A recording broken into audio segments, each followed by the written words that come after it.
curso de laboratorio mental, por ahora, se llama ¿Qué es la mente? Las personas que asistieron a los cursos anteriores van a encontrar, tal vez, en esta primera presentación de la mente, algunas cosas que se contradicen un poco con las últimas escuelas filosóficas que escuchamos, pero no importa porque esto es porque la presentación en 7 y en 2 de la mente, según el texto Mente y Cognición, que es el que se estudia en los monasterios tibetanos, es el segundo texto que se estudia para el debate, es la presentación que sigue la escuela sutrántica.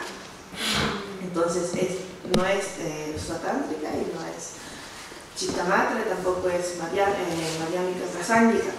Y hay algunas cosas que contradicen lo que vimos al final de las escuelas filosóficas, pero no importa. Por ejemplo, aquí vamos a ver el autoconocedor, que dijimos que es rechazado por la mayoría de las escuelas, y también algunas definiciones son distintas para la escuela madhyamika. Entonces vamos a ver las definiciones para la escuela sutrántica, que pueden ser ligeramente distintas para la escuela madhyamika. Lo principal es que para prasangika madhyamika recuerdan que todas las percepciones son equívocas, porque están contaminadas, ¿cierto?, por esta idea de existencia intrínseca. Mientras, también a nivel de percepción directa, todas las cogniciones son válidas porque son válidas con respecto a la apariencia. Entonces, aquí vamos a encontrar definiciones distintas de estos tipos de percepción, que es la percepción directa, la percepción equívoca, errónea. Va a ser ligeramente distinto, pero no importa porque son detalles. La división en sí es común a todas las escuelas. ¿Es común qué? Común a todas las escuelas. Las aceptan todas las escuelas, menos aquellas que rechazan al autoconocedor. Esa es como, de las categorías, la única bien distinta es esa del autoconocedor. Y luego hay diferencias en las definiciones. Pero nosotros vamos a ver las definiciones del Sutrántica, de la escuela Sutrántica. Este curso se llama ¿Qué es la mente? Introducción al espacio mental, nuestro verdadero hogar. Y voy a leer lo que dice. Aquí en la portada dice: por lo general creemos habitar un espacio físico y estar rodeados de personas y fenómenos que existen separados de nosotros, mientras en realidad vivimos en nuestra mente, dentro de nuestra propia percepción. Y según esta, nos relacionamos con los seres circunstantes cuya identidad aparente refleja en gran parte nuestras propias proyecciones. Estudiaremos la mente según la presentación tradicional que nos ofrece el budismo tibetano. Conocer las distintas categorías y estados mentales es una gran herramienta para lograr su identificación y manejo en nuestra vida cotidiana, para darnos cuenta de que la felicidad y la naturaleza de nuestra mente son inseparables desde un tiempo sin principio. Entonces, lo que vamos a hacer con este curso es comenzar. Primero, tenemos una introducción a un concepto general de la mente y del proceso de percepción según el budismo tibetano, o budismo indo-tibetano. Luego vamos a ver, por así decirlo, la parte más conceptual: divisiones, definiciones, inferencias, suposición, duda. Luego vamos a ver los 51 factores mentales y poco a poco nos vamos a ir acercando más a la visión madhyamika de la vacuidad, naturaleza búdica, para terminar en una pequeña introducción a lo que podría ser la meditación tántrica. Entonces vamos a ver el día de hoy la primera presentación, que son 7 tipos de mentes que se manifiestan, ese material que tienen. Mañana veremos los 51 factores mentales con la mente principal. Y por supuesto habrán experimentos con respecto a cada uno de los temas que estudiemos.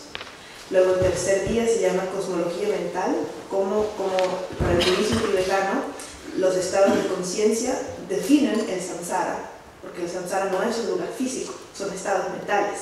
Entonces vamos a ver qué significa este mapa del samsara y cómo se refleja en nuestros estados mentales y los niveles de conciencia. El cuarto día vamos a ver los niveles de conciencia en la meditación y toda la explicación de lo que son las concentraciones, shiné, etcétera, etcétera. Y el último día hablaremos sobre la naturaleza de la mente y lo que llamamos la transformación no dual de las emociones negativas. Entonces vamos a empezar con la parte más técnica y más intelectual, digamos. No sé si es así. Muy bien.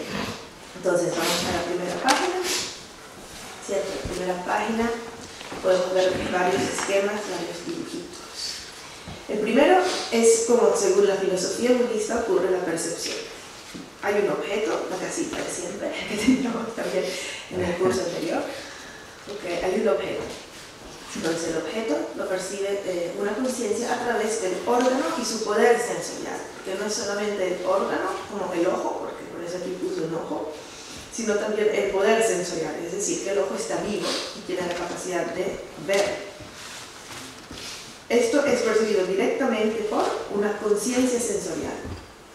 Entonces, según el budismo, hay distintas conciencias sensoriales que están conectados con distintos órganos sensoriales. Por eso, para un órgano visual se necesita la conciencia sensorial visual. Entonces, por eso la quería representar como un ojo, pero un poco más difuminado, como más sutil, porque es la parte de la conciencia que se relaciona directamente con el órgano del sentido. Es como decir los ojos de la conciencia. Y luego todos los objetos sensoriales están siendo percibidos simultáneamente por la conciencia mental. Entonces, la conciencia mental no puede percibir objetos sensoriales. La conciencia mental percibe una conciencia sensorial y a través de esa conciencia sensorial percibe objetos de los sentidos. Es decir, sí percibe los objetos, pero no por su propio poder, sino por el poder de las conciencias sensoriales. Esta es la presentación que nos da el budismo. Y además, esta conciencia mental percibe todas las conciencias sensoriales, pero también percibe objetos mentales, que son objetos que no pueden ser percibidos por las conciencias sensoriales. Estos serían todos los conceptos. Todos los conceptos y los pensamientos que tenemos independientemente de nuestra interrelación con el mundo de los sentidos. Y luego, ¿qué ocurre de esta conciencia mental? En el primer instante puede ser no conceptual, pero en el segundo instante tiende a convertirse en la mente conceptual, que opina sobre el objeto percibido, bla, bla, bla, por ejemplo, bla, bla, bla. Es como la conciencia mental en el primer instante todavía está libre de discriminación, ¿cierto? Y en el segundo instante le asignamos a esta imagen del objeto que percibimos un nombre, una función, etcétera, etcétera, y ya se convierte en mente conceptual. Y aquí es cuando ocurre el máximo de la tergiversación de la realidad, podríamos decirlo. Ya, sí, en ese momento ya perdimos la percepción directa. Entonces, tú hablas de los reinos de la deseo, forma y no forma. Va pasando por ahí, por ejemplo, el reino del deseo tiene mucho poder sensorial. Luego, el de la forma, ya se pierde esa conciencia, es más conciencia, no sé, conceptual, hasta que no formas pura conciencia mental, algo así. Lo que cambia más que la primera parte del proceso de percepción es la última parte. La mente conceptual es la que cambia más. Y también, por supuesto, cuando llegamos a los reinos intangibles, el reino sin forma, no hay objetos tangibles, entonces también cambia la primera parte. Pero lo principal sería que la mente conceptual disminuye. En el reino del deseo, eso lo vamos a ver en el tercer día, la cosmología mental. En el primer reino, el reino del deseo, donde estamos nosotros, tenemos todo, ¿cierto? Todo el proceso completo. Luego, a medida que vamos aumentando niveles de concentración, va disminuyendo la mente conceptual. Luego, cuando llegamos a los reinos intangibles, todavía hay un poco de mente conceptual, pero ya no hay objeto tangible. Es decir, ya no hay percepción de los objetos de los sentidos porque no hay objetos sensoriales en esos reinos intangibles. ¿La conciencia sensorial permanece en el reino intangible o tampoco? Si no hay objeto, no puede haber sujeto tampoco. Entonces, como cuando alguien nace solo como conciencia sin objetos sensoriales, entonces no hay conciencia sensorial tampoco.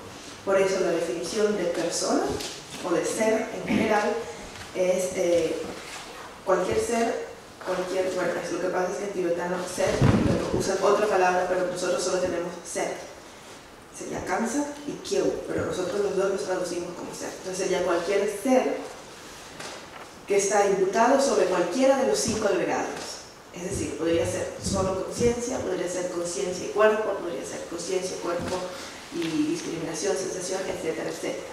Entonces, cuando hablamos de los reinos intangibles, esos seres están imputados solamente sobre el agregado de la conciencia y claro, también de la sensación, y una sutil discriminación y los factores aglomerantes, que es el karma, por supuesto, lo necesita, pero no hay cuerpo. Entonces, bueno, eso sería todo. ¿Hay preguntas sobre este proceso de percepción de un objeto? ¿Sí?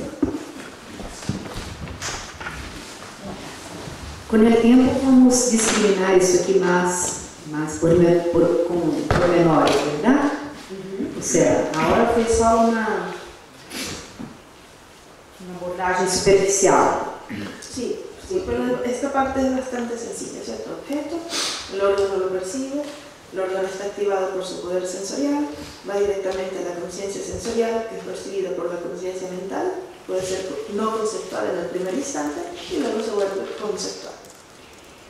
Entonces, la conciencia mental, ela não pode perceber directamente, por su propio poder, el objeto. Diretamente el objeto. E lo que se tivermos que trabalhar para chegar a non-yo seria principalmente através da mente conceptual. Exacto, no, de la conciencia mental al principio conceptual y luego poco a poco ir eliminando la mente conceptual. Porque la conciencia mental já empieza el juzgamento, el bla bla bla. Después del segundo instante ya puede que haya empezado el bla bla bla. Tá. Tá bien, gracias. De nada. Y entonces, la conciencia y el órgano sensorial, conciencia sensorial, conciencia mental, mente conceptual. Entonces, si vemos este gráfico, ya inmediatamente deberíamos preguntarnos, ¿qué estoy persiguiendo? ¿Verdad? ¿Qué estoy persiguiendo? Una vez más, como nos dimos cuenta del curso anterior, estamos persiguiendo muy poco de lo que es la realidad. Y cuando vemos esto, ya lo primero que notamos es que no estamos persiguiendo ningún objeto directamente. Estamos persiguiéndolo a través de las conciencias sensoriales. Y estamos totalmente cambiando esa realidad a través de la mente conceptual. Entonces, ¿qué porción de la realidad estamos percibiendo verdaderamente? Pues ahora vamos a ver estos dos cuadros que tenemos a continuación. Es la idea de mente según el Tantra, según el vehículo tántrico, porque necesitamos de este concepto de energía y mente que están unidos, a pesar que dentro de la escuela sutrántica no se menciona la energía, no hay concepto de energía. Nosotros lo vamos a ver desde el principio para poder ir comprendiendo, ¿cierto?, toda esta información que vamos a tener sobre la mente. Además, el hecho de que la mente esté unida a una energía sutil no cambia la presentación en 7 ni en 2 de la mente, ni los estados mentales que vamos a ver. Sí. Micrófono aquí. Gracias. Kunza, a hora que tu hablaste que nós não percebemos nenhum objeto diretamente, sim através das consciências sensoriais, né? Então, as pessoas que alcançam um alto nível de consciência, né, iluminação, liberação, que já percebe a vacuidade. Porque a vacuidade é um estado de consciência, pero tu todavia sigue percebendo os objetos através da consciência sensorial. Só que então o cambio ocorreu na consciência mental. Exacto. Então, é o que interpreta da consciência, há cambio nessa participa da consciência mental. Exacto. Porque recuerdas que también dijimos que la concentración es una cualidad de la conciencia mental, no de las conciencias sensoriales. Por eso, para poder desarrollar la concentración, hay que reproducir el objeto de observación dentro de la conciencia mental, no viendo el objeto con los órganos de los sentidos, como a veces se confunde, ¿cierto? Muchas personas creen. Entonces, este cuadro nos muestra, el primer cuadro, la primera tabla nos muestra la idea de lo que es el cuerpo y la mente sutiles, bueno, burdo, sutil y muy sutil según el Tantra, y es importante que vayamos ya como manejando este concepto, ¿cierto? A pesar de que no existe en el vehículo del sutra y que no está mencionado en la escuela sutrántica, como estaba diciendo hace un minuto, esto no contradice la división en 7 ni la división en 2 que vamos a ver sobre las conciencias, los estados mentales. Entonces tenemos por un lado el cuerpo y la mente. Y luego tenemos 3 niveles. el cuerpo burdo, el cuerpo o mente sutil y luego el muy sutil. El cuerpo burdo son nuestros agregados físicos, es decir, serían los 4 elementos burdos de nuestro cuerpo. El agua, toda la parte de los líquidos, la tierra, el fuego, nuestro calor corporal, etcétera, etcétera. Como nuestro cuerpo tangible, la parte de nuestro cuerpo que puede ser normalmente percibida, esos son los agregados físicos. Luego tenemos la mente burda serían las conciencias sensoriales. Se llaman burdas porque están directamente relacionadas con los objetos externos. Entonces necesitan de objetos tangibles para poder activarse. Si no hay un objeto tangible, no se está activando mi conciencia visual. Entonces, ¿qué ocurre en los sueños? ¿Qué ocurre cuando estoy percibiendo una imagen visual, pero no hay objeto visual tangible? Entonces, el budismo nos diría, simplemente todo lo que ocurre en los sueños ocurre dentro de la conciencia mental. Así como cuando cerramos los ojos, imaginamos, recordamos cosas, es lo mismo que ocurre cuando estamos teniendo un sueño. Es nuestra conciencia mental que está percibiendo un objeto mental, más no un objeto sensorial, que en ese momento no tiene acceso al mundo tangible. Cuando imaginamos y visualizamos cosas, sería con la conciencia mental. Todo con la conciencia mental. Okay. Entonces, las conciencias sensoriales son las mentes más burdas. Luego, dentro de la mente y el cuerpo sutil, como cuerpo sutil tenemos las 5 energías sutiles del Tantra, ¿cierto? Que son los 5 elementos sutiles. Y es interesante porque para la medicina tibetana, y seguramente también la mayoría de las medicinas asiáticas como la Ayurveda, etcétera, etcétera, los agregados burdos físicos, es decir, el cuerpo burdo es el resultado del cuerpo sutil, ¿cierto? Es como la materialización de las energías sutiles. Entonces, cuando hay un desequilibrio en la energía sutil, esto se manifiesta como un desequilibrio en el agregado burdo material. Entonces, el cuerpo sutil serían las 5 energías, que también le llaman los 5 vientos, ¿cierto? Los humores también se les llama. Y según la medicina tibetana están relacionados con los 5 elementos, que luego tierra y agua se vuelven un solo humor, el humor flema, luego el fuego es el humor de la bilis, y luego está el lum o el aire, que es el elemento del aire, y está conectado con el elemento de la conciencia o del espacio. Entonces, el grupo en vez de 5 se agrupan en 3, los 5 elementos. Y estos conforman nuestro cuerpo sutil. Estas energías son las que se van a utilizar también durante la meditación tántrica para poder crear el cuerpo ilusorio. Luego vamos a ver qué es este cuerpo ilusorio. ¿De los 5 elementos? ¿Cuál es el que Sí, bueno, son los 4 elementos de siempre. ¿A cómo se agrupan? Sí, tierra y agua se convierten en el humor de la flema, lo traducen como el humor de la flema, en tibetano es Hekan. Luego el fuego es el humor de la bilis, Chitta, en tibetano. Y luego el prana, el aire, es el elemento aire, en tibetano es Lum. Y también está asociado con el elemento de la conciencia o del espacio. A veces el quinto elemento, dependiendo del contexto, si estamos hablando de tantra o de medicina, se le llama o espacio o conciencia. La misma definición de Ayurveda. La misma, claro, viene de la Ayurveda. Sí. La medicina tibetana tiene la mayoría de los elementos de Ayurveda y también algunos de medicina china. La medicina china. Entonces es como una mezcla de los dos. También la astrología tibetana tiene muchísimo de la astrología china. Y la medicina tiene mucho de Ayurveda. Pero para ellos la medicina es todo. Astrología, medicina, todo es uno. Es que Ayurveda también. Sí, exacto. Entonces tienen como mitad y mitad entre la China y la Ayurveda. Sí, de la China tienen sobre todo la división de los elementos con el metal, la madera y muchas cosas de numerología de China. Sí. Entonces, las conciencias mentales sutiles son todas las conciencias que no están conectadas con conciencias sensoriales, es decir, la mente conceptual y la conciencia mental. Todo esto sería conciencia mental sutil. Entonces, dentro de las conciencias mentales sutiles, también tenemos las distintas emociones, y por eso la medicina tibetana cree que las distintas emociones están conectadas con distintas energías sutiles. Entonces, la rabia está conectada con el fuego, ¿cierto? Etcétera, etcétera, etcétera. Entonces, estas conciencias mentales o emociones son que no dependen directamente de las conciencias sensoriales y de los órganos de los sentidos, están conectadas con las energías sutiles. Y todos estos tipos de mente son la conciencia, son simplemente tipos distintos de conciencia.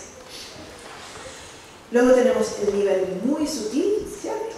Y en el nivel muy sutil, para el tantra tibetano se diría que el nivel muy sutil de nuestro cuerpo, el cuerpo muy sutil, es lo que se llama el viento muy sutil, el viento extremadamente sutil, que dentro de las distintas energías sutiles sería la energía del viento, pero en su nivel más sutil, el lung más sutil de todos, que también se llama la conciencia, pero la conciencia cabalga este viento sutil que sostiene la vida. Entonces se llama también viento sutil que sostiene la vida, porque es aquello que nos diferencia una persona viva de una muerta, ¿cierto? Sería como esa parte más sutil que hace que un ser esté vivo. ¿Sí? O sea, viento acá no es el viento físico que sentimos, es una palabra simbólica del prana o energía. Sí, sería viento sutil. Por eso el viento puro, como el externo, viento respirado, y el viento sutil serían las energías sutiles. Sí, energía. Sí, la razón por la que se le llama viento es porque el viento es lo que hace que se muevan las cosas, ¿cierto? Igualmente el viento sutil es lo que hace que nos movamos, es lo que está, es la parte del movimiento. Sí. Debería ser, como se dice acá, el soplo de la vida. Bueno, podrías llamarlo como quieras. Porque el soplo tiene que ver con viento, ¿verdad? Sí, se parece.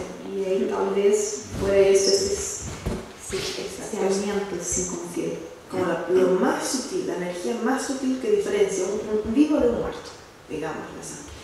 Y es también esa última energía que queda en el chakra del corazón en el momento de la muerte. No sé si han estado en preguntas y respuestas, donde hablábamos del proceso de la muerte, en el cual, según la metafísica indotibetana, se va disolviendo las energías de la cabeza al corazón y también del último chakra al corazón, y luego el último soplo de vida, por así decirlo, queda en el chakra del corazón, se le llama la gota indestructible. Entonces, ese último pedacito de energía que queda es ese viento muy sutil. Y para el Tantra está acompañado e indivisible de la mente de clara luz. Entonces es lo mismo. El viento sutil no se puede separar de la mente de clara luz. Y ahí comenzamos a entender por qué todos los seres tienen naturaleza búdica. Porque simplemente para el Tantra esta energía extremadamente sutil no puede separarse de la mente de clara luz. Entonces la conciencia es como el jinete. Y las energías son como los distintos caballos. Y la conciencia no puede moverse sin jinete. Entonces, sin caballo, entonces siempre necesita un viento. Por eso se dice que las conciencias cabalgan los pranas del cuerpo. Cada emoción, cada conciencia está asociada con un viento porque es la que lo lleva a un lugar. También cuando hacemos ejercicios sobre sentir distintas partes de nuestro cuerpo, si nos concentramos sobre nuestro dedo gordo del pie derecho, entonces para el tantra budista dirías que estás enviando el jinete de la conciencia sensorial en un prana, ¿cierto? Y en el momento en que tu conciencia se dirige hacia el dedo gordo del pie derecho, en ese instante el viento está siendo transportado por el viento. Entonces, conciencia siempre necesita una energía sutil que la transporta, ¿cierto? Esta energía sutil es como la parte dinámica de la conciencia. Por eso no puede haber conciencia sin energía sutil para el tantra. Porque apenas envías la conciencia a un lugar, el vehículo a través del cual se está desplazando es esa energía sutil.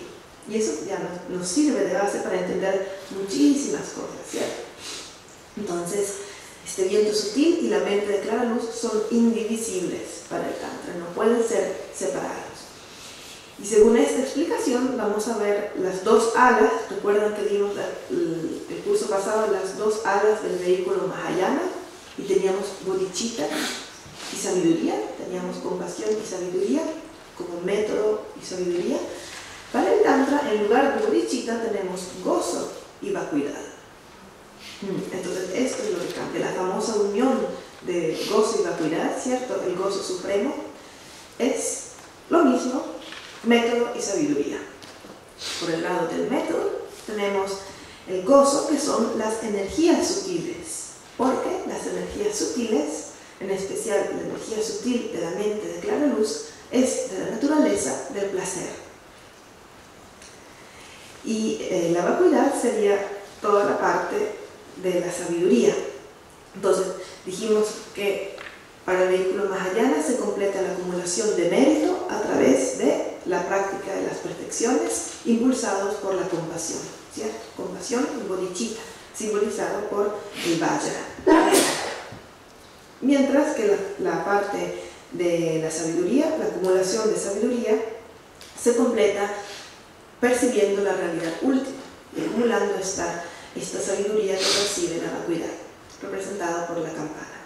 Entonces, en el Tantra tenemos lo mismo, pero ligeramente distinto, es decir, el gozo, por supuesto que se necesita bodhicitta en la práctica del Tantra budista, porque para poder tener votos tántricos necesitas votos de bodhicitta, y porque dijimos que el Tantra era el vehículo veloz, porque la única razón para querer alcanzar la iluminación rápidamente es porque hay muchísima compasión y queremos ayudar a los seres lo más rápidamente posible. Entonces, a través de la manipulación, por así decirlo, de las energías sutiles, el Tantra completa la acumulación de mérito. Que habíamos visto, el vehículo del Sutra era a través de las perfecciones. Entonces, aquí lo hace el practicante del Tantra budista a través de la utilización de las energías sutiles. Y luego la sabiduría es idéntica, es la percepción de la realidad última. Entonces lo que ocurre es que en el Tantra budista se está intentando percibir la realidad última de las energías sutiles o dentro de las energías sutiles.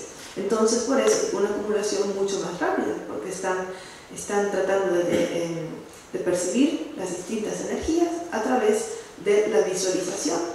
Por eso entramos en lo que es la visualización del cuerpo ilusorio, del mandala, de la divinidad, etcétera, etcétera.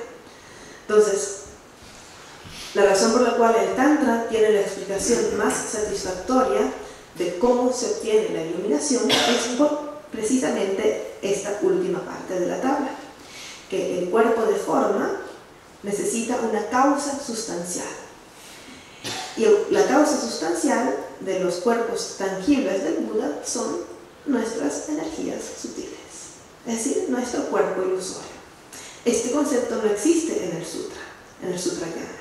En el Sutrayana se dice que la causa sustancial del Buda es un cuerpo, no lo llama cuerpo ilusorio, pero es como un cuerpo sutil del Bodhisattva del 10º nivel, que no está contaminado por huellas kármicas, pero es una cosa muy extraña, ¿cierto? Porque es un cuerpo sutil, pero como no tienen concepto de energía, no pueden hablar de la energía como causa sustancial de los rupakayas, de los cuerpos tangibles del Buda. Entonces el Tantra dice, ese cuerpo sutil es un cuerpo ilusorio creado por la meditación, y lo que ocurre es simplemente que al alcanzar la iluminación, ese cuerpo adquiere las cualidades de Buda. Entonces ya tienes el cuerpo con el Tantra. Por eso también se llama el vehículo del resultado. Y esta explicación no existe en el Sutra, en el vehículo del Sutra. Entonces, ¿qué ocurre? Que para causa sustancial, por causa sustancial queremos decir aquel objeto cuya continuidad de la sustancia permanece siendo la misma de la causa al resultado, ¿cierto? Entonces, la causa sustancial de nuestro cuerpo sería el cuerpo de nuestros padres, ¿cierto? Porque somos una continuación de su sustancia. Y en el caso del cuerpo del Buda, la causa sustancial de este cuerpo que se adquiere al obtener la iluminación serían las energías sutiles de nuestro cuerpo. transformadas en un cuerpo de Buda que visualizamos a través del Tantra. Entonces visualizamos, creamos un cuerpo ilusorio y ese cuerpo ilusorio se transforma en el Sambhogakaya de una, directamente, ¿cierto? No hay ningún espacio en blanco para el Tantra, está todo perfectamente calculado, mientras que para el Sutra sería algo más confuso, ¿no? ¿Cómo llegó a surgir el Sambhogakaya? ¿De dónde surge si no hay concepto de energía? Y entonces la mente del Buda, que es el Dharmakaya, tiene como causa sustancial nuestra mente de clara luz. Y ahí está resuelto todo el problema de las causas sustanciales de los cuerpos del Buda. El cuerpo del Buda tiene como causa sustancial nuestras energías sutiles, que han sido moldeadas, ¿cierto?, transformadas en un cuerpo ilusorio a través de la visualización. Y la mente del Buda, la mente omnisciente, o Dharmakaya, tiene como causa sustancial nuestra mente de clara luz. Y como ambos, mente de clara luz y energías sutiles, son inseparables, se obtiene lo que el Tantra llama la unión inseparable de gozo y vacuidad, que encuentran en todas las sadhanas tántricas.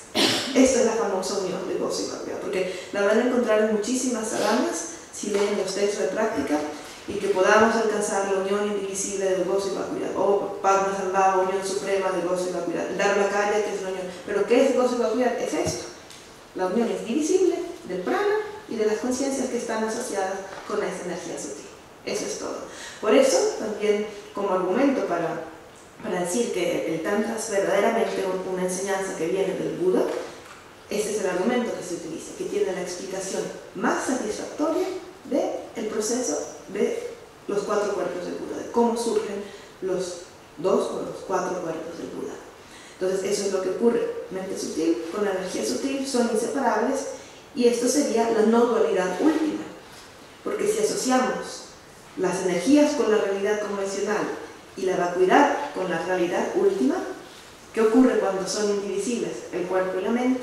Que es la no dualidad última de las dos realidades. Y esto nos lleva a la escuela Prasangika Madhyamika, ¿cierto?, donde las dos realidades son inseparables, son una sola.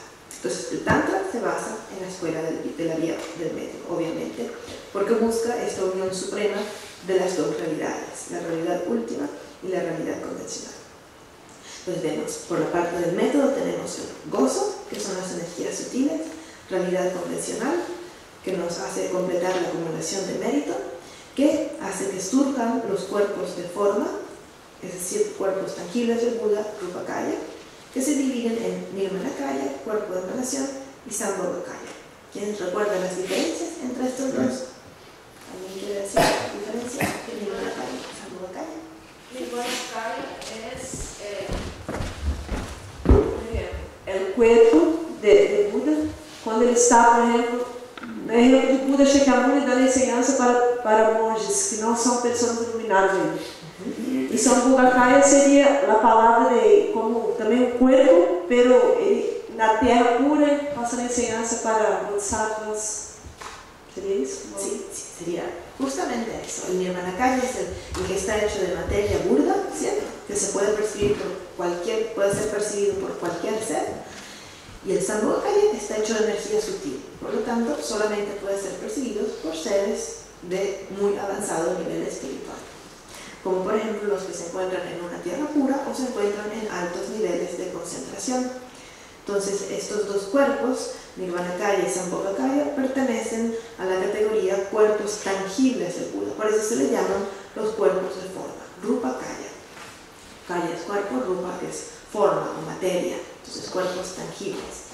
Y también se le llaman los cuerpos por el beneficio de los demás, porque cuando un ser iluminado manifiesta estos cuerpos que pueden ser percibidos, ¿cierto?, es para beneficiar a los demás.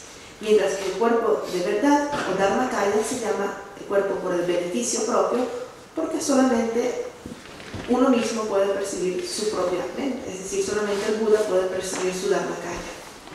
Entonces, vamos a la otra columna, tenemos la vacuidad, que es la realidad última. Sí, tenemos la vacuidad, que es la realidad última. A través de la percepción de la misma, completamos la acumulación de sabiduría. Esta acumulación de sabiduría da como resultado los cuerpos de verdad, es decir, el Dharmakaya, que equivale a la mente omnisciente de un Buda. Este Dharmakaya se divide entre Jnanakaya y Svabhavakaya. El Jnanakaya es la parte impermanente del Dharmakaya, es decir, la omnisciencia, la conciencia omnisciente. El Svabhavakaya es la parte permanente de la mente del Buda, que es su inexistencia intrínseca. Entonces, el Svabhavakaya es la vacuidad de la mente del Buda, así de sencillo. El Jnanakaya es la omnisciencia, la mente del Buda.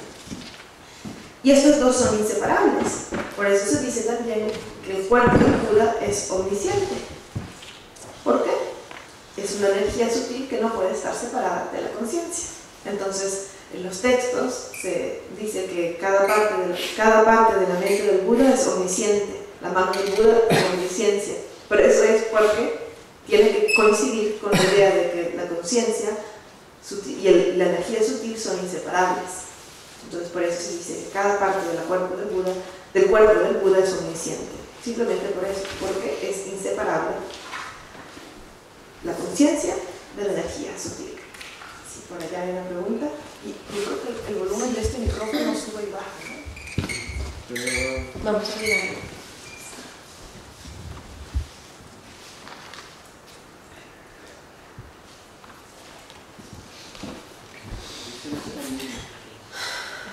Só rememorando entonces.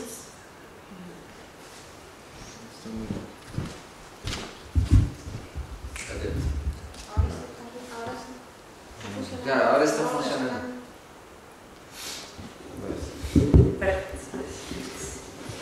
Solo rememorando entonces, en el camino del medio, la conciencia, o sea, la realidad última e a realidade conceitual são inseparáveis. No se llamaría realidad conceptual, sino realidad convencional. Convencional. Porque el convencional no es necesariamente conceptual. Não, é convencional. E são interrelacionadas, interdependentes e inseparáveis. Então, analogicamente, acá, a consciência e a energia sutil são inseparáveis. O sea, como que se cambiou um pouquinho os nomes, pero en el fondo se trata de mantener essa unidade. Sí, la no dualidad. La no dualidad. También. Gracias. Por acá.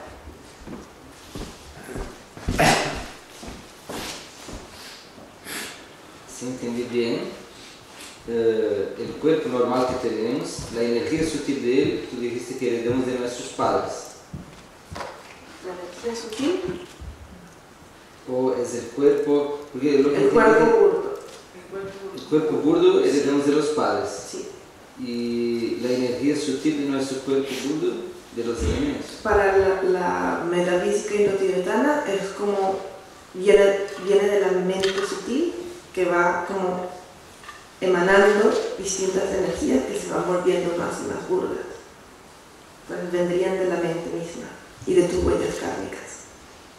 Por eso el karma que está en la mente sutil hace que en el momento de la concepción, primero entra la mente sutil, ¿cierto? Luego, según el karma, según las huellas kármicas que tiene esta mente sutil, comienzan a emanar de la conciencia mental distintas energías, porque conciencia y energía sutil son inseparables, y estos van formando los distintos humores del cuerpo y se van conectando con los órganos sensoriales.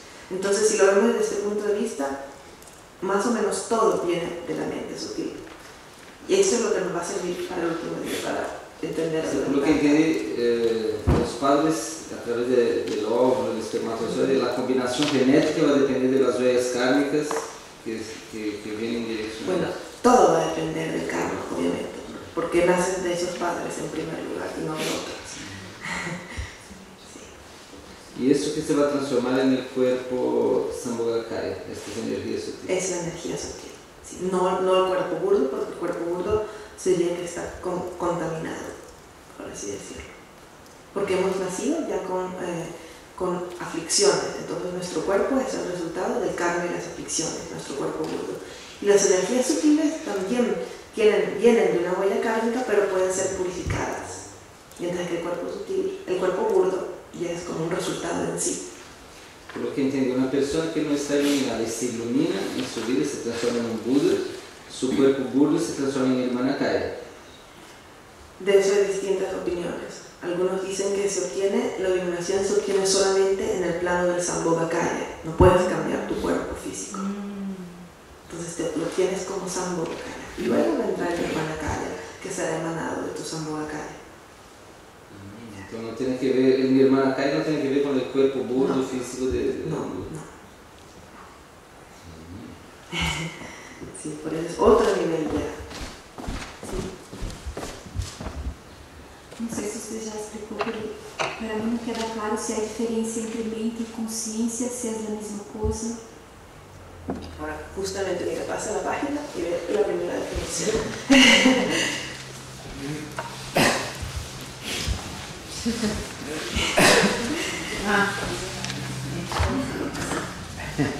Entonces, para el budismo, la mente, la conciencia, la cognición, todo esto.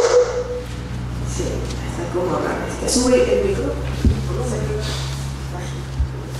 Será que é loto? Dá loto para ele ou não? Quem sabe as melhores. Vamos inventar. Tem muito vento. Sutis, energia sutis. Cortar. Entonces, sí, para el budismo no hay alma, ¿cierto? Como no hay alma, no hay espíritu. Y todo lo que hay es energía sutil y conciencia. Distintos tipos de energía sutil y distintos tipos de conciencia. Entonces, a veces es un poco difícil cuando hablamos de mente en Occidente, porque la mente lo asocian las personas, por lo general, inmediatamente al cerebro, ¿cierto? A la mente, a la parte intelectual. Pero esto no tiene nada que ver. En el budismo, mente puede ser conceptual, puede ser no conceptual, puede ser sensorial, es simplemente conciencia. Simplemente ese tipo de sustancia que es inseparable de la energía sutil y que tiene la capacidad de percibir. Todo lo que percibe es mente. Entonces no hay un alma que percibe para el budismo, porque el budismo cree en anatman, ¿cierto? En la no existencia de un yo. Por lo tanto no hay una entidad separada del cuerpo y de la mente que pueda señalarse como yo, como alma. Y el yo existe solamente a nivel convencional como el conjunto del cuerpo y de la mente y todas las características que asociamos a este cuerpo y a esta mente. Entonces no hay un yo, no hay un alma, no hay un espíritu. Entonces lo que la gente llamaría mi alma o mi espíritu tal vez podría ser la energía sutil, pero como la energía sutil es indivisible de la mente, entonces sigue siendo lo mismo, conciencia. Mente, conciencia, cognición, capacidad de percibir, y aquello que diferencia una persona viva de una persona muerta, es todo lo mismo. Y está presente no solamente en los seres humanos, sino en todos los seres vivientes, desde los insectos hasta los seres invisibles. Por eso, esta mente sutil, que es también la naturaleza única, quiere decir que todos los seres pueden obtener la iluminación, porque todos poseen esa energía sutil. Entonces, por eso no se debería matar según el budismo, porque todos los seres tienen esa mente de clara luz, esa energía única. Entonces, esto es lo que es la mente para la filosofía budista. Y vamos a comenzar por la página número 2. Hay algunos conceptos relevantes para comprender las divisiones. Hay muchas maneras de dividir los tipos de conciencia que se manifiestan, y la primera división es la división en 7, pero antes de ver la división en 7, vamos a ver algunos conceptos que vamos a encontrar dentro de las definiciones de la división en 7 y de las divisiones en 2, para que puedan ser más fáciles de entender. Entonces, la definición de mente es cognición, es algo que puede percibir. Y de hecho, cognición es Rigpa, es la traducción literal de Rigpa, ¿cierto? Que usan en el Dzogchen. Entonces, el famoso Rigpa es simplemente eso, la mente, la capacidad de la mente de percibir. Conciencia es aquello que percibe claramente, o claro conocedor. Y ese es el nombre de este laboratorio mental, Celshin Rigpa, ¿cierto? El claro conocedor es la definición de mente.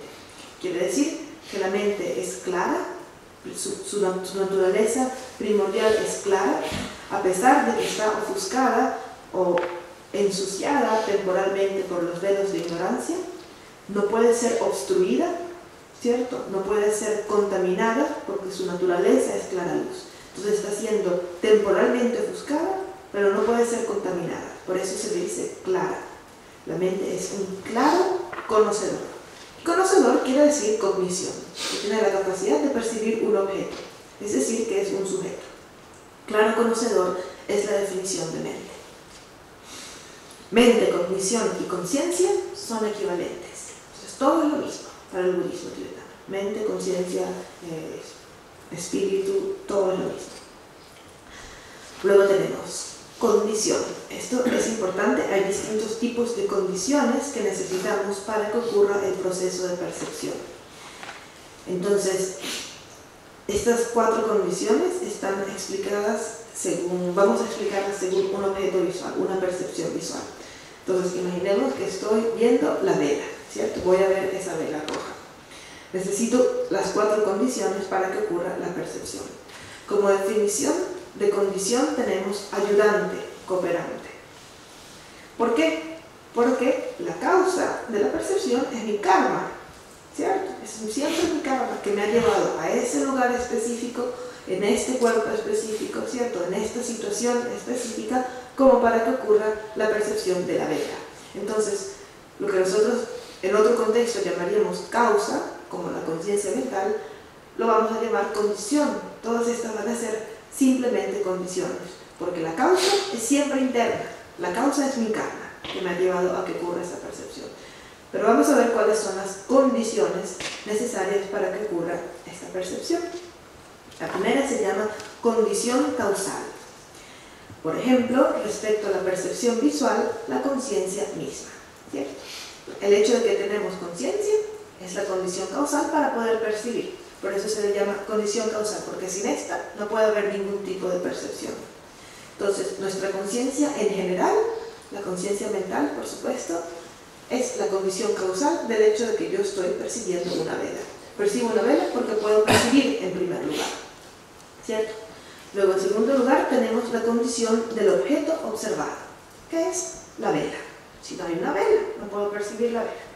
Entonces, se dice, por ejemplo, respecto a la percepción visual, el objeto observado. En este caso sería la vela. La tercera es la condición dominante.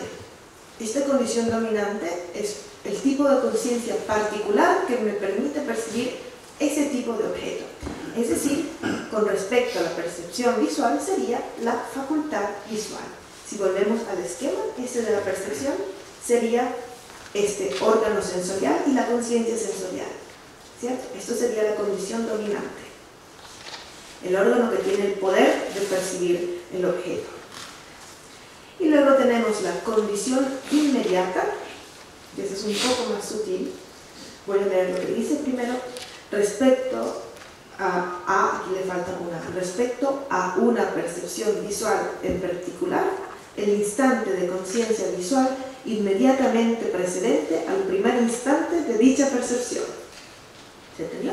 Como la conciencia es una sucesión de instantes, entonces necesitamos también como condición fundamental para poder percibir el presente, necesitamos el instante anterior de conciencia. Entonces ese instante anterior de conciencia visual, antes de que yo perciba la vela, va a ser mi condición del instante precedente, porque hay un instante de conciencia visual que ya existía antes y que es la causa para el instante presente. ¿Se entendió? Sí. La conciencia debe existir. El instante anterior, sí, pero por ejemplo, como ahorita estamos observando específicamente la conciencia visual, sería el instante precedente de conciencia visual. No solo de conciencia en general, sino de conciencia visual. Entonces, a ver, por ejemplo, si escuchamos un pajarito, ¿cierto? Vamos a imaginar que estamos escuchando un pajarito en este momento, el cantar de un pájaro. ¿Cuál es la condición causal de esta percepción? Exacto. siempre la misma. La condición causal va a ser siempre la conciencia, que tenemos la capacidad de percibir un sonido, o en general. Luego, la condición de objeto observado sería, no sería el pajarito, sería el sonido del pajarito, porque estamos hablando de una percepción auditiva. ¿Cuál sería la condición dominante? Facultad auditiva. Y la condición inmediata sería el Consciência auditiva Anterior. antes de perceber Sí, el pajarito. exacto. Justo el instante de la conciencia visual que tenemos ya una conciencia, auditiva. Entonces hay una conciencia auditiva que es instante tras instante, conciencia auditiva, conciencia auditiva. Y entonces hay un instante antes de que cante el pajarito en que ya nuestra conciencia auditiva existe, ¿cierto? Y esa conciencia auditiva, ese instante de conciencia auditiva se va a transformar en el instante presente cuando cante el pajarito, que va a percibir el pajarito. Pero ese instante de conciencia auditiva del que tú estás hablando, en mi entender sería lo mismo que la condición causal o la condición dominante, que exista esa conciencia auditiva. No entiendo por qué necesitamos un instante precedente para poder escucharlo. Porque este se refiere a la conciencia auditiva en particular, mientras que la condición causal es la conciencia en general, incluye también la conciencia mental.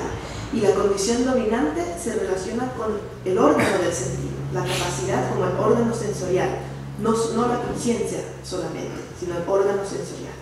Entonces podríamos decir que la condición causal está más relacionada con, en nuestro dibujito, ¿cierto? En el primer esquema, con la conciencia mental. Sí, ¿cierto? La segunda, objeto observado, sería la casita. Sí. La tercera, condición dominante, sería órgano más poder sensorial. Y la D, la condición inmediata, sería la conciencia sensorial, el instante de conciencia sensorial inmediatamente precedente a que ocurra la percepción. Lo único que no entiendo de eso es por qué tiene que ser precedente, porque debería ser el instante de conciencia sensorial en el momento en que el pajarito canta. Claro, pero ese viene del instante precedente, porque es una sucesión de instantes. Entonces, no puede haber instante presente si no hay un instante precedente. Lo que nos están diciendo es, para que pueda existir ese instante presente, necesitas un instante anterior. Si no, no puede haber instante presente, porque la conciencia es una continuidad de instantes.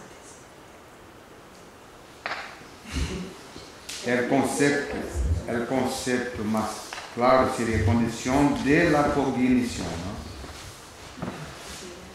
¿Cuál? El concepto más claro de la condición sería condición de la cognición.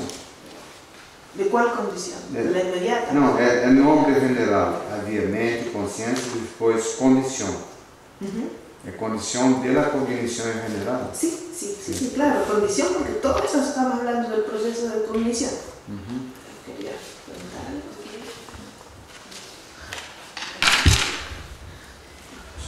Quando eu estava pensando, porque escutei o Ante falar algo que me entendi melhor, ver se está certo.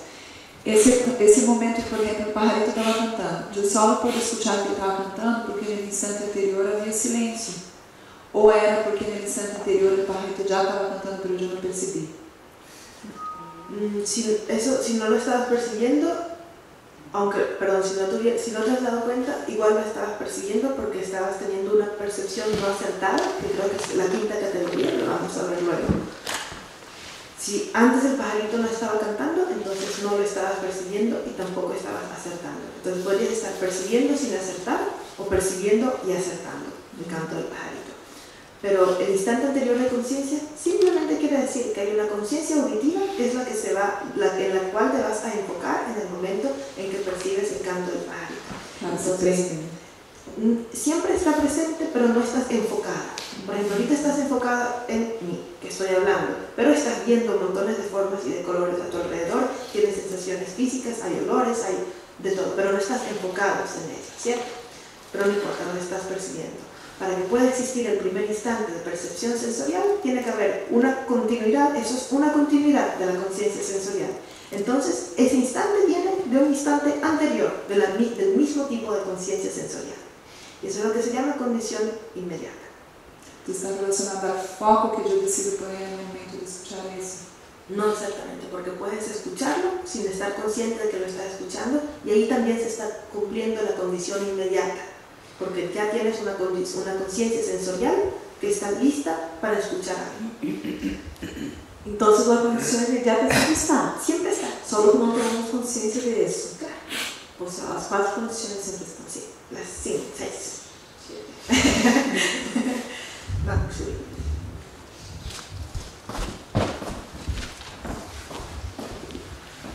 Tengo entendido que cuando se pone condición significa que hay la posibilidad de que no se cumpla la condición. Por ejemplo, el objeto es una condición. Si no está, no va a haber la percepción. Entonces existe la posibilidad de que no esté. Pero eso es una condición. Pero la cuarta, ¿existe la posibilidad de que no esté? Claro, si eres ciego, no tienes. Bueno, hay una conciencia visual, pero no está activada. No se puede. En ese caso no tendría la condición dominante. Y si naces en los reinos intangibles, entonces no tienes esa condición inmediata de las facultades sensoriales. Pero ahí lo que falta es la primera o es la cuarta.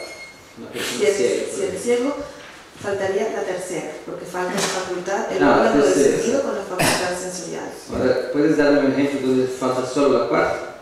Donde falta solo la cuarta, cuando renaces en los reinos de existencia donde no hay, por ejemplo, objetos tangibles, entonces no tienes una condición Pero ahí falta la 2. Ahí falta la 2, falta la 3, falta la 4. Pero hay alguna que solo falta la 4. ¿Algún ejemplo? Bueno, distintas escuelas dicen que si no hay la facultad sensorial tampoco se desarrolla la conciencia, porque la conciencia es un sujeto y siempre debe tener un objeto. Entonces algunos dicen que la conciencia está ahí latente, pero que no funciona, y otros dicen que no está para nada, que no se desarrolla y no tiene ese tipo de conciencia. Esa es la 3, ¿no? Y la cuarta. Pero es posible que esté la facultad auditiva, el sonido del pájaro, la conciencia del sonido y no esté... No, eso no es posible. Entonces no es una condición. O sea, en el sentido de que cuando pones condiciones, porque es posible haber o es posible no haber. Es posible haber y no haber. El hecho de que si hay una también esté relacionada con en ese esta, sentido de interdependencia. claro, no deja de ser condición. Gracias. Muy bien. Pasamos al siguiente concepto, objeto. Sí. En los sueños también pasa eso con las condiciones. En la misma conciencia. Solo que dijimos que en el sueño todo ocurre dentro de la conciencia mental. La conciencia mental. Entonces, en ese caso, la condición inmediata sería la misma conciencia mental. Sí. Muy bien, ahora vamos a ver los objetos. Entonces, objeto, la definición de objeto es aquello percibido por una mente. Cualquier cosa que podamos percibir es un objeto. Entonces, el primer tipo de objeto es simplemente sinónimo con objeto. Nunca entendí por qué existía esta categoría, pero todos los objetos son objetos aprendidos. Luego, tenemos el objeto aparente, establecido por el lado del objeto, su apariencia. El objeto enfocado, que está establecido por el lado del sujeto y es su percepción particular del objeto. Y luego tenemos el objeto determinado, que es la caracterización ulterior que hace el sujeto del objeto y solo ocurre en la mente conceptual. Vamos a verlos uno por uno con un ejemplo. Hay un árbol de lejos. Ese árbol parece tener forma de persona. Entonces vemos el árbol de lejos y nos parece que es una persona. Y pensamos, hay una persona. ¿Ok? Entonces, ¿qué ocurrió aquí? ¿Cuáles fueron nuestros objetos? El objeto aparente, es decir, el objeto por el lado del objeto en sí, es el árbol. El árbol es el objeto aparente, es lo que se está apareciendo, es lo que estamos percibiendo con nuestros sentidos. Luego, el objeto enfocado, por mi lado, por el lado del sujeto, sería la persona. ¿Cierto? Y el objeto determinado es cuando, después de ese instante de percepción errónea del árbol como persona, conceptualizo ulteriormente. Hay una persona en la montaña. ¿Se entendió? Entonces sería así. Sí, cuando comienzo el bla bla bla, ese sería el objeto determinado. Hay una persona en la montaña. Cuando todavía creo que es una persona.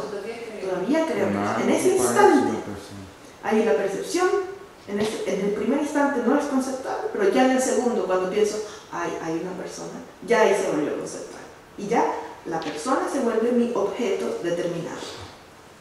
Entonces tenemos, imagínense cuántas veces estamos percibiendo distintos objetos, ¿cierto? Cuántas veces el objeto aparente es distinto del objeto enfocado y cuántas veces el objeto determinado es totalmente distinto del objeto aparente y del objeto enfocado. Una vez más, ¿qué parte de la realidad estamos percibiendo? Sí. Pero si el objeto aparente es el árbol, entonces ¿cuál es el objeto aprendido? El objeto aprendido, dije al principio que es todo objeto, es también el árbol. Cualquier objeto es el árbol. O sea, que el objeto aprendido es el árbol, objeto aparente el árbol, objeto enfocado en la persona. Exacto, objeto determinado a la persona, pero también la persona sería un objeto aprendido, porque también estás percibiendo una persona. Entonces, la primera categoría podemos incluso ignorarla, porque simplemente significa objeto. Todo lo que percibes es objeto. O sea, podríamos decir que en el aprendido está el árbol y la persona. Exacto. Cualquier cosa percibir. Exacto. Estás percibiendo los dos. Pero si yo no estoy percibiendo el árbol, ¿cómo va a ser el objeto del árbol? Si estás percibiendo el árbol, porque si no, no podrías percibir la persona. El árbol es la base a través de la cual percibes la persona. ¿Cierto? Es la base. Entonces la base es el objeto aparente. Pero, ¿qué es lo que veo? Ese es el objeto enfocado. Y cómo lo interpreto es el objeto determinado. Entonces, como yo interpreto es el objeto determinado, no es la verdad de lo que es, como yo interpreto. Para nada. Todo lo contrario, por lo general es la mentira. Y el Es la parte objeto, conceptual. el objeto determinado, que es mi interpretación, puede ser algo real o irreal, puede ser el árbol. Si yo de una vez el árbol, el objeto determinado también sería el árbol. Exacto. Si tú ves el árbol y lo ves como árbol y piensas que es un árbol, entonces los tres serían el árbol. ¿Sí? Entonces, ¿por qué estamos haciendo todas estas divisiones? Porque si hay una discordancia entre el objeto enfocado y el objeto aparente, quiere decir que algo anda mal con nuestra percepción de la realidad. Aquí dice un ejemplo de un objeto burdo, pero lo mismo ocurre con un objeto mental o conceptual. Bueno, ahí es mucho más sutil porque ¿qué podrías poner como base del objeto mental? Lo que alguien está diciendo, por ejemplo. Entonces es un objeto auditivo. Objeto auditivo. Ahí estás escuchando las palabras. Estás escuchando las palabras, las enfocas de una determinada manera y luego conceptualizas sobre lo que la persona Pero no es el sonido en sí, sino el mensaje que viene a través del lenguaje. Pero el objeto es el sonido. Que al sonido le atribuyes un significado, ya es este objeto enfocado. La base es el sonido. Muy loco, ¿no? Entonces imagínense lo que estamos percibiendo. Que el objeto enfocado, si yo digo algo, el objeto aparente es un sonido. Ahora, ustedes lo están escuchando como palabras, pero ese es tu objeto enfocado. Yo estoy solo emitiendo un sonido. Entonces estoy emitiendo un sonido que ustedes perciben como objeto enfocado, palabras, y luego la mente conceptual les da un significado y las interrelaciona y se crea una idea de lo que estoy diciendo, que son en realidad sonidos. Eso sería determinado, la interpretación. Sí. El objeto determinado ocurre solamente en la mente conceptual. Solamente. Las conciencias sensoriales no tienen este tipo de objeto. Y esto es fácil darse cuenta. Si escuchan a una persona que habla un idioma del cual no tienen la más mínima idea, son solo sonidos. ¿Cierto? Es obvio. Entonces, ¿por qué mi idioma debería ser distinto? ¿Verdad? Si escuchan japonés, puro sonido. No hay palabras. Porque no tenemos el objeto enfocado, ¿no? Como que esas son palabras. Hay un objeto enfocado, pero ¿cuál sería el objeto enfocado en el caso de un idioma que no conocemos? El mismo sonido, ¿verdad? Y la mente conceptual diría, no entiendo nada de lo que está diciendo. Por su actitud, el determinado podría. Sí, entonces, ¿qué es lo que nos engaña? Bueno, primero que nada el objeto determinado, porque es lo más burdo, la mente conceptual. Pero también estamos construyendo todo eso a partir de un objeto enfocado que no es necesariamente el objeto aparente. Loco. Todos los sonidos, las palabras son sonidos, ¿cierto? Los gestos son ¿qué? Formas. formas y colores, y también los interpretamos, los enfocamos como si fueran algo. Y además está la mente conceptual que dice, ay, él me dijo tal. Muy, muy loco. Entonces, por eso es importante el estudio de todos esos tipos de conciencia, porque nos vamos a dar cuenta de verdad que estamos percibiendo, estamos en nuestro propio mundo de fantasía. Estamos viviendo en una fantasía total de los objetos enfocados, discriminados, etcétera, etcétera. Loucura. Locura, estamos locos. ¿Qué? Literalmente. En el caso de la telepatía, viendo por los 5 sentidos, ¿Qué ocurre? ¿cuál sería el aparente? A ver, por ejemplo, tú estás leyendo mi mente en este momento. Bueno, el objeto aparente sería mi mente. Claro.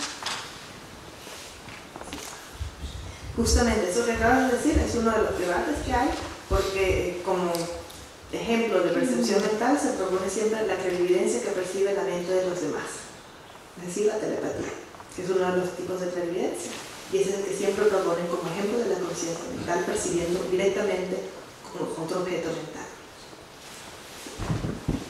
Bien, entonces, ¿están claros los objetos? ¿Sí?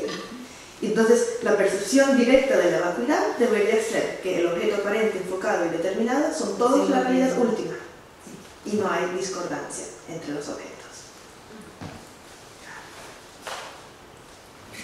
Y la percepción de la realidad convencional correcta también debería ser eso, que los tres objetos son concordantes. Pero ¿qué ocurre? Que por nuestra ignorancia tenemos como objeto aparente, siempre está la realidad última como objeto aparente, pero nosotros no lo enfocamos, no lo vemos, porque la realidad última y la realidad convencional son inseparables, ¿cierto? Entonces siempre las dos realidades están constantemente, todo el tiempo, como objetos aparentes, pero por nuestra ignorancia no los logramos enfocar, entonces no se convierten en nuestro objeto enfocado. Eso es lo que ocurre. Entonces, si lográramos enfocarlo, podríamos tener al mismo tiempo un objeto aparente enfocado y discriminado idénticos. Sí. Entonces, para la mente iluminada, los objetos son los mismos, ¿no? El aparente, el enfocado, determinado. Sí, no hay nunca división, ¿no? No hay nunca división, pero además la mente iluminada no tiene objeto determinado, porque no hay dualidad, no hay conceptualidad. Okay. No hay el último. No hay el último. Sí.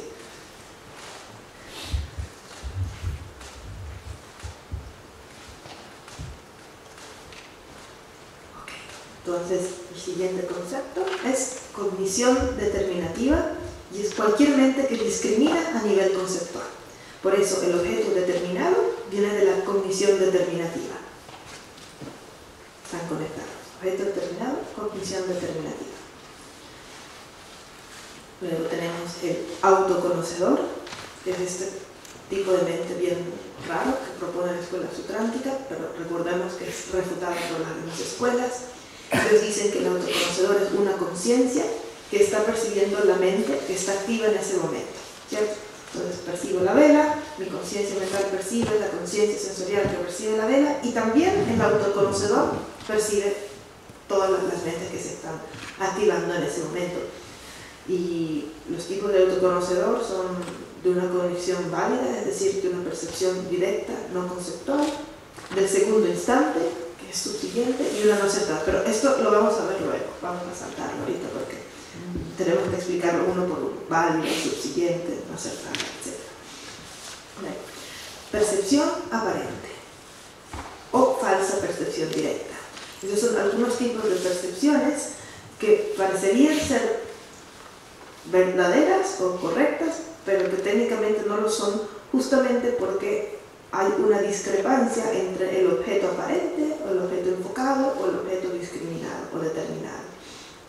Vamos a ver, la primera es una conciencia equívoca. Una conciencia equívoca es una conciencia conceptual mezclada con la ignorancia que se aferra a la existencia intrínseca, es decir, todo lo que pensamos prácticamente. Son conciencias equívocas. Es una conciencia conceptual que está mezclada con la ignorancia o contaminada por la ignorancia que se aferra a la existencia verdadera de los fenómenos, a la existencia intrínseca. Entonces, prácticamente todas nuestras cogniciones son equívocas, porque todas están contaminadas con el aferramiento a la existencia verdadera. Luego tenemos la conciencia errónea, que es cuando el objeto enfocado está equivocado, como el ejemplo que hicimos con el árbol y la persona, ¿cierto? Ese objeto enfocado está equivocado. Entonces, cada vez que el objeto enfocado está equivocado, es una conciencia errónea. Luego tenemos la inferencia. De estas siguientes vamos a ver inferencia y postinferencia. Vamos a ver la definición luego. Entonces, inferencia cuando asumimos algo por una razón, cuando comprendemos algo a través de un razonamiento. Postinferencia es cuando comprendemos algo después de ese primer instante de inferencia, pero no se preocupen, lo vamos a ver luego. Y luego tenemos recuerdo y anhelo, que es una fantasía sobre el futuro. Todas estas son mentes conceptuales.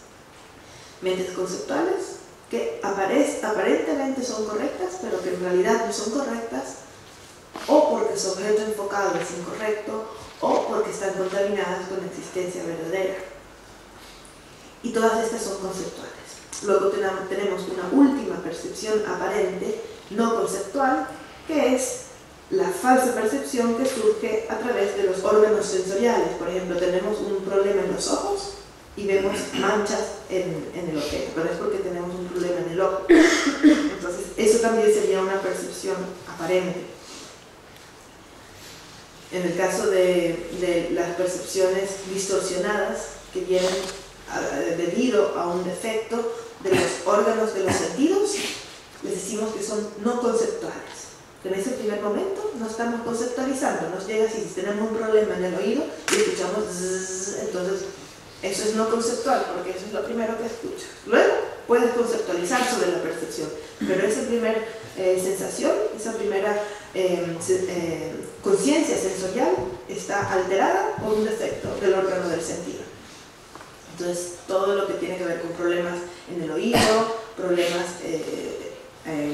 visuales, problemas de los órganos de los sentidos, pertenecen a este último tipo de percepción aparente o de falsa percepción directa, que se llama percepción aparente no conceptual.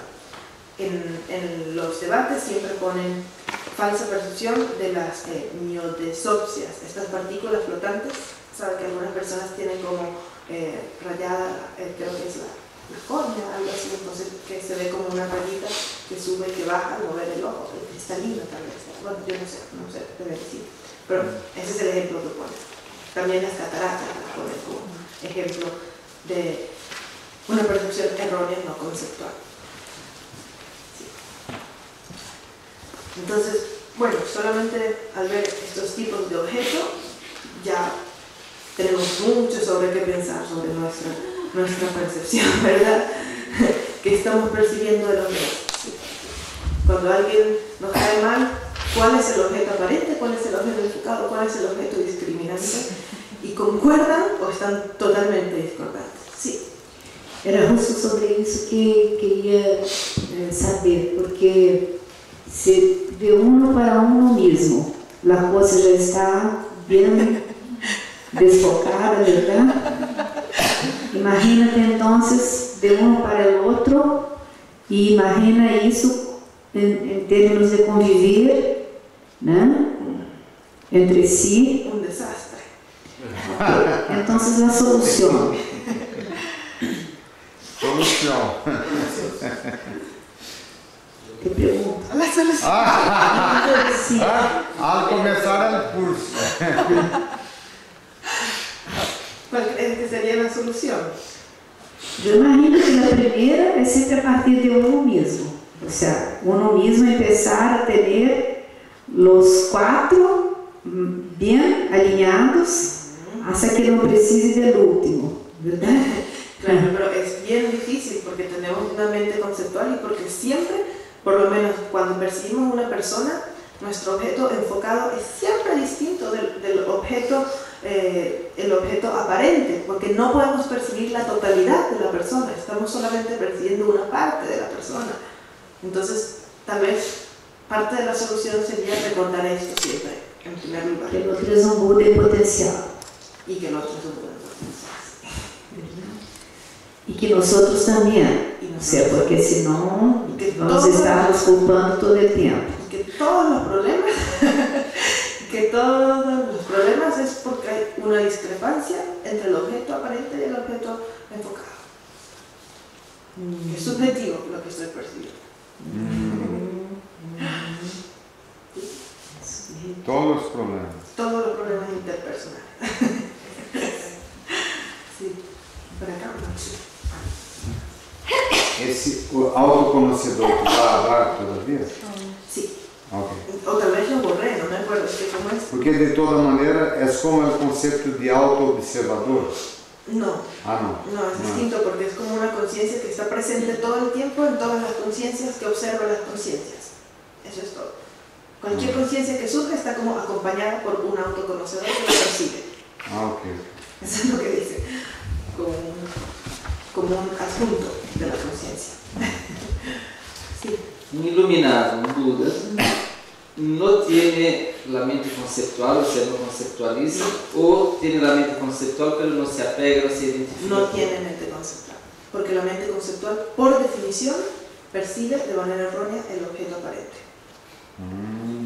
Siempre, ¿no? Siempre, Sempre? siempre, porque la percibe mezclada con la existencia intrínseca. Es conceptual, la escribe, aunque no esté mezclada con la existencia intrínseca, lo que percibe la mente conceptual, lo vamos a ver mañana, la división conceptual y no conceptual, es la imagen genérica del objeto. Nunca percibe el objeto, percibe una imagen mental, porque la mente conceptual no tiene acceso a los objetos de los sentidos. La mente conceptual, mira el esquema. ¿De dónde viene la mente conceptual? De todo esto. Muchos filtros. Entonces la mente conceptual siempre se arrolla. Basada en sus huellas kármicas. Claro, no puede percibir el objeto, no puede. Ahora, Percibe una imagen mental del objeto y ese ya no es el objeto. entonces, un Buda percibe directo la realidad. Sí. Pero él tiene discípulos que no perciben y da enseñanzas sobre lo que no se puede ni hablar.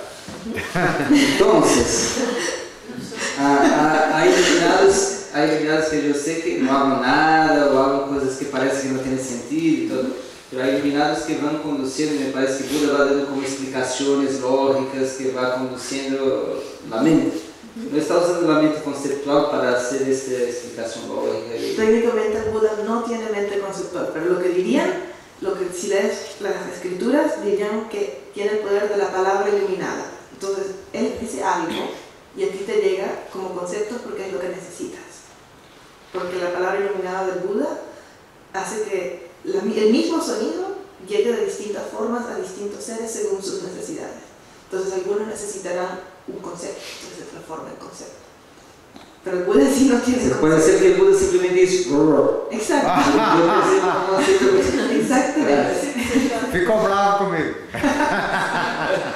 Objeto enfocado, equivocado. Muy bien. Entonces, hacemos un break ahora y volvemos a las 12.